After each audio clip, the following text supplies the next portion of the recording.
सौतेली काली बहन के लंबे बाल।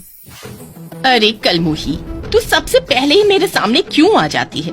मेरा पूरा दिन खराब हो जाता। एक तो काली, ऊपर से बाल कम, किसी भूतनी से कम नहीं लगती है। चल मेरे सामने से हट और कान खोलकर सुन ले। कल वैशाली को देखने लड़के वाले आ रहे हैं, उनके सामने गलती से भी मत चली आना। मैं काली हूँ, इसमें मेरा क्या दोष है? ज्यादा जबान चलाएगी मेरी सामने? तेरी माँ खुद तो मर गई और तुझे मेरी छाती पर छोड़ गई। तेरा काला रंग देखकर ही वो चल बसी होगी। मीनू रंजू को एक तमाचा मारती है। रंजू रोती रोती घर से बाहर चली जाती है। रास्ते में उसे वैशाली अपनी कुछ सहेलियों के साथ मिलती है। वैशाली और उसकी सहेलियां रंजू को देखकर मुंह बनाने लगती हैं। अरे यार, इसके बाल तो देख कैसे हैं, इतने छोटे छोटे हैं। एक तो काली, ऊपर से आधी गंजी। इसकी शादी होनी तो मुश्किल ही लग रही है। उसके बालों में जुएं भी हैं। तू तो इससे दूर ही रहना वैशाली, वरना तेरे भी सर पर जुएं हो जाएंगी। मैं पागल हूँ क्या जो इसके साथ रहूंगी? काली गंजी बैंगन, इसके साथ कौन ही रहेगा? बेशरम कहीं की। इतना सुनने के बाद तो कोई भी चला जाए, लेकिन ये कलमुही कहीं की अभी तक यहीं मरी है। इतनी बेइज्जती सहने के बाद रंजू और टूट जाती है। पूरे दिन वो इधर से उधर रोती हुई भटकती रहती है।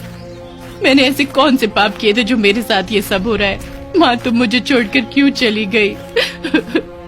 भटकते भटकते रंजू रोती हुई पीपल के पेड़ के नीचे सो जाती है और सपने में उसे उसके माँ पिताजी दिखाई देते हैं।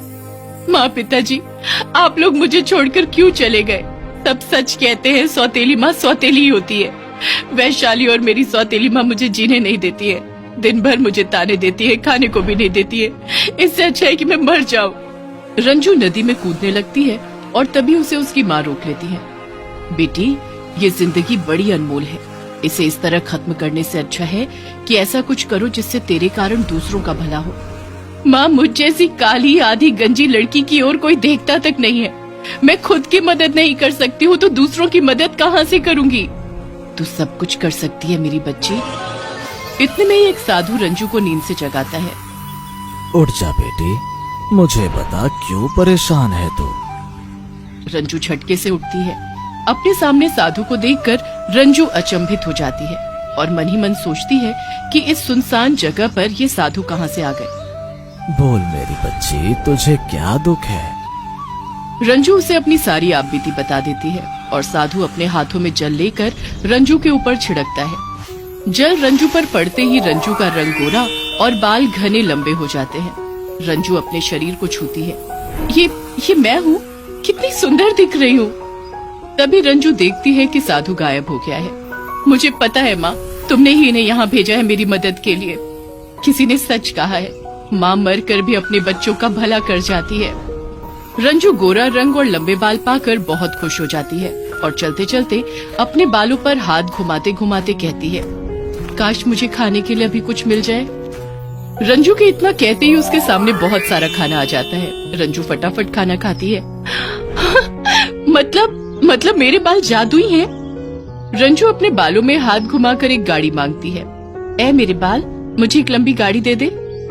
रंजू के बोलते ही गाड़ी उसके सामने खड़ी हो जाती है। रंजू गाड़ी लेकर अपने पूरे मोहल्ले में घूमती है। रंजू का नया रूप रंग देखकर मीनू और वैशाली के होश उड़ जाते हैं। ऐसा क्या हो गया जो रातों रात ये कलमुही गोरी हो गई? मॉम, उसके बाल तो देखो, आधे गंजे बाल इतने लंबे कैसे हो गए? तभी एक गरीब अंधा भिखारी रंजू से कहता है, मेरी आंखों की रोशनी किसी हादसे में चली गई थी। मुझ भिखारी को कोई काम दिला दो बेटी। भिखारी के कमाने के जुनून को देखकर रंजू अपने लंबे बालों में हाथ घुमाकर कहती है, ए मेरे जादुई बाल, तू इस बूढ़े को आंखें दे दे। जैसे ही रंजू ये कहती है, रंजू के बालों से एक धुआं निकलता है और भिखारी में समा जाता है और भिखारी की आंखों की रोशनी आ जाती है। बिटिया, तुमने मुझे आंखों की रोशनी दी। भगवान तुम्हारा जीवन रोशन कर दे। ये सब मीनू और वैशाली देख लेती हैं और धीरे धीरे पूरे गांव में रंजू के जादुई काले बालों की बात फैल जाती है। मीनू और वैशाली ये देखकर रंजू के पास पहुंच जाती हैं। ओह मेरी प्यारी बहन, कितनी सुंदर दिख रही हो। मेरे दोस्त एकदम बेवकूफ हैं जो तेरी बुराइयां करते हैं। बेटी, मुझसे बहुत बड़ी भूल हो गई। मेरी बेटी, मेरी राजकुमारी, मेरी गुड़िया, मैंने तो तुझे काला पत्थर समझा था, लेकिन तू तो खरा सोना निकली। चल मेरी बच्ची, अपने घर चल। यहाँ तू कहाँ रहेगी? चल मेरी बहन, अपने घर चल। रंजू उन दोनों के साथ उनके घर चली जाती है। वैशाली और मीनू सोचती हैं कि अब रंजू का फायदा उठाकर वे अमीर बन जाएंगे। ओ, कितनी गर्मी है। रंजू बेटी, भला इस गर्मी में तू कैसे सोएगी? अपने जादुई बालों से एसी लगवा दे। रंजू अपने बालों में हाथ घुमाकर कहती है, ऐ मेरे जादुई बाल, इस घर के हर कमरे में एसी लग जाए। रंजू के बालों से धुआं निकलता है और घर के हर कमरे में एसी लग जाता है। अब दिन भर गांव के लोग रंजू के पास अपनी परेशानी लेकर आते हैं और रंजू उनकी परेशानी का हल करती है। इस तरह रंजू गांव वालों के लिए भगवान बन जाती है। रंजू के नाम के कारण वैशाली उससे और भी नफरत करने लगती है।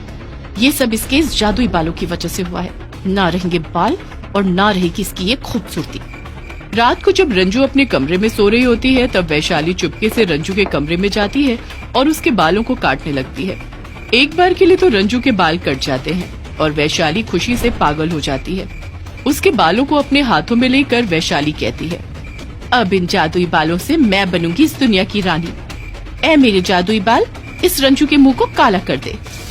बालों में से एक धुआं निकलता है और वैशाली काली हो जाती है और उसके हाथ से बाल गायब हो जाते हैं और रंजू के वापस लंबे घने बाल हो जाते हैं। अपने आप को काला पाकर वैशाली चीख चीख कर रोने लगती है। रोने की आवाज से रंजू उठ जाती है और मीनू वहाँ आ जाती है। मत रो मेरी बच्ची, ये सब कैसे हो गया? अब तुझसे शादी कौन करेगा? डर से वैशाली सब कुछ बता देती है और रंजू कहती है, तुम्हारे साथ सही हुआ, अब समझ आ गया, दूसरों का बुरा करने से बुरा ही मिलता है। अब इस काले रंग के साथ सड़ती रहो। अब तुम्हें एहसास होगा कि तुम लोगों ने मेरे साथ कैसा व्यवहार किया था। मुझे मेरा गोरा रंग वापस कर दो, मुझसे भूल हो गई मेरी बहन। वैशाली की गलती के लिए रंजू उसे माफ नहीं करती है और वो हमेशा के लिए काली रह जाती है।